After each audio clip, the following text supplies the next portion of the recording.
perhatikan makan minum suami, makan minum anak laki. Bunda misalnya, aku nggak pintar masak, saya itu waduh nggak pintar masak, bukan nggak pintar masak, tapi pastikan kalau laki-laki suami buka tudung saji ada makanan apa saja di situ. Cuman banyak ibu-ibu males, Bu Aisyah udah saya masakin nggak dimakan. Itu bukan urusan ibu. Ibu siapin aja, dia makan nggak makan bukan urusan ibu. Dia nggak makan dan tidur barulah kita masuk kulkas, sudah beres. Laki-laki begitu. Kenapa? Otaknya minta itu. Otaknya minta itu. Ya, walaupun misalnya kayak saya nih, saya selalu tanya sama mbak saya, Bapak makanannya udah disiapin belum? Ya, minimal laki-laki kan suka cemilan tuh. Atau baru datang tadi ibu bawakan minum gitu, cemilan. Udah, itu paling ada, harus ada itu. Untung suami saya cemilannya suka makan kuaci, Bu. Kan gampang ya. Kalau minta nastar mulu kan gak repot ya. Paham ya, Bu? Bahkan kadang-kadang suami yang jadi, ya laki-laki yang menjadi suami suka ngetes kita. Kadang dia nggak ada minum, kita ada di situ, minta tolongnya sama Mbak Sarti minum.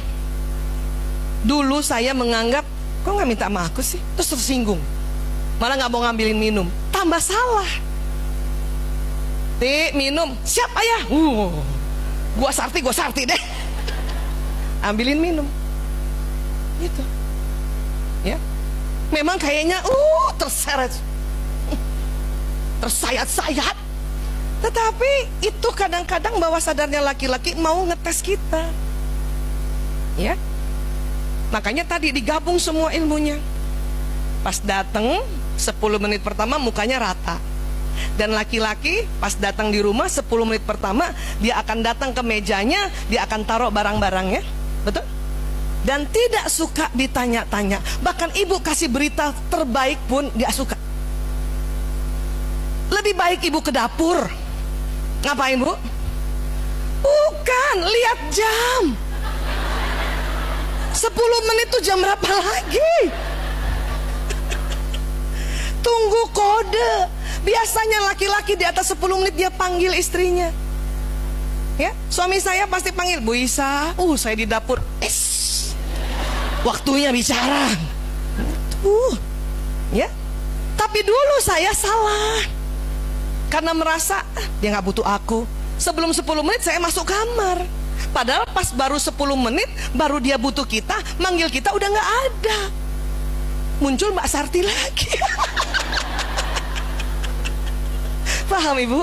Saya cerita ini, sharing ini karena saya melihat bahwa dulu kita keliru.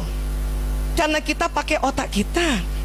Makanya saya bersyukur ditemukan ya jurnal-jurnal penelitian. Itulah saya rubah, sudah minta maaf rubah. Dan alhamdulillah ya Allah, itu suami semakin mengerti kita walaupun dia nggak pernah taklim gitu. Bahkan suami saya yang bilang, coba kamu sebarkan pada ibu-ibu seluruh Indonesia.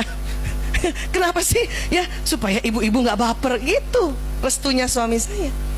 Itulah makanya kemana-mana saya cerita, walaupun nanti topiknya beda-beda. Kayak tadi pagi juga topiknya beda, besok juga topiknya beda. Tetapi ya hari ini paling asik. Saya senang sekali cerita otak pria wanita ya. Saya aja sering banget lihat YouTube saya sendiri, Bu.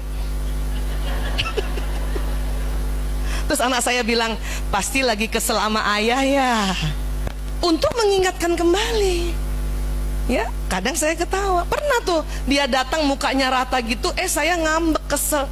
Ya, terus saya duduk tarik nafas istighfar, inget lagi, terus saya ketawa sendiri. Suami saya begini, kenapa ketawa?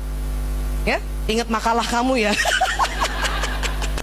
Saya bilang iya, halaman 3. Paham, Bu? Karena ilmu harus diulang-ulang supaya menjadi otomatis perilaku kita. Ya, pusat makan minum. Siapa punya anak laki-laki? Pantang nasihati anak laki-laki dikala dia lapar. Ibu kalau mau nasihati anak laki paling gampang, ajak makan, pertengahan makan ibu nasihati. Dan tidak di depan orang lain. Itu laki-laki.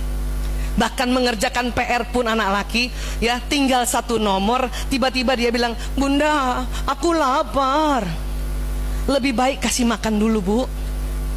Karena perempuan, ibu-ibu ini nggak bisa ngerasain laparnya laki-laki, karena pusat makan kita kecil. Makanya kita ngeyel. Satu lagi nak, satu lagi nomor, satu lagi ya. Baru nanti satu lagi, baru kita makan ya.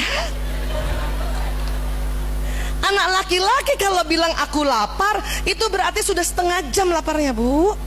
Makanya kadang dia ngamuk. Mending makan, ayo kita makan ya. Nanti abis makan, selesainya itu dengan seneng dia. Yeay gitu. Sehingga besok-besok pada saat mengerjakan ya PR, dia tidak trauma lagi. Karena anak laki-laki pasti ngerjain PR dan dia lapar, dia trauma, ibunya nggak mau kasih makan, harus ngerjain PR. Makanya dia males banget. Ngamuk lagi anak laki-laki. Ya, bisa sampai sini ya? Alhamdulillah. Apalagi ya, jadi ini pusat makan minum di seluruh dunia. Memang laki-laki seperti itu karena memang settingan otaknya.